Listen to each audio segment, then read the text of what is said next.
रात बिल्कुल 12 बजे बेनापुर के उस बागीचे में आज फिर किसी का नाम लिया गया।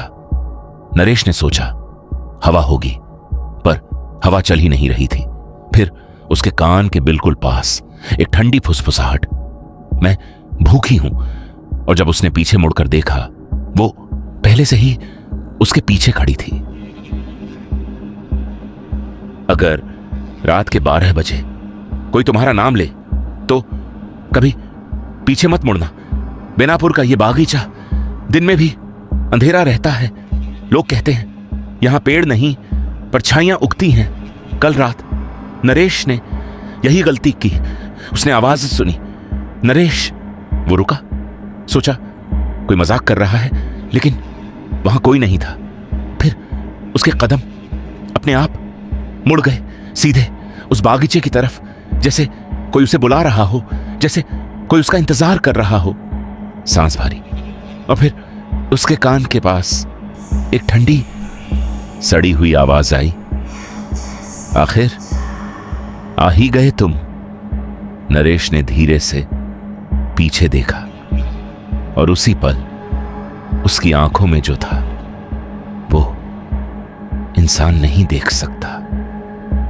बेनापुर एक छोटा सा गांव, जहां सूरज ढलते ही खामोशी जिंदा हो जाती थी।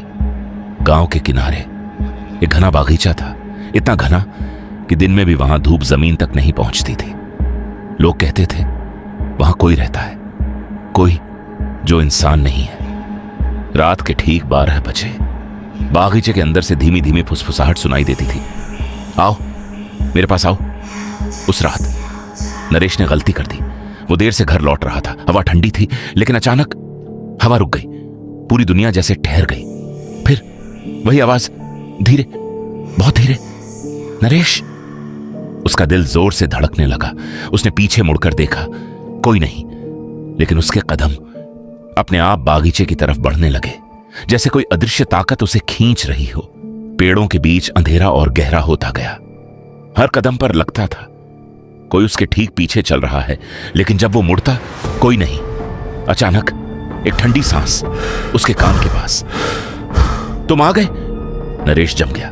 धीरे धीरे उसने सामने देखा, एक औरत खड़ी थी, बाल जमीन तक, चेहरा आधा अंधेरे में और आंखें पूरी तरह काली। वो मुस्कुराई, लेकिन वो मुस्कान इंसानी नहीं थी। बहुत इंतजार किया मैंने। नरेश भागना चाहता था, पर उसके पैर जैसे जमीन में धंस गए थे। वो औरत धीरे धीरे उसके करीब आई। हर कदम के साथ आसपास की हवा और भारी होती गई। पेड़ हिलने लगे, लेकिन हवा नहीं चल रही थी। उसने हाथ उठाया और कुछ मंत्र बुदबुदाने लगी। अचानक नरेश के कानों में सैकड़ों आवाजें गूंजने लगीं, रोने की, चिल्लाने की, मदद मांगने की। उसने आंखें बंद कर लीं, लेकिन आवाजें और तेज हो गईं। ये सब मेरे हैं, वो औरत फुसफुसाई। अब तुम भी। नरेश ने आखिरी बार आंखें खोली और देखा, पेड़ों के बीच कई परछाइयां खड़ी थीं, सब उसे घूर रही थीं।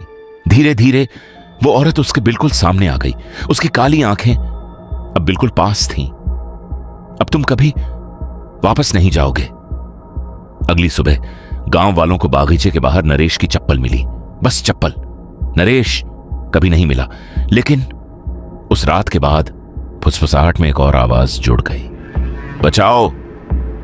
और अब जब भी कोई उस रास्ते से गुजरता है, उसे अपना नाम सुनाई देता है, धीरे, बहुत धीरे, जैसे कोई इंतजार कर रहा हो।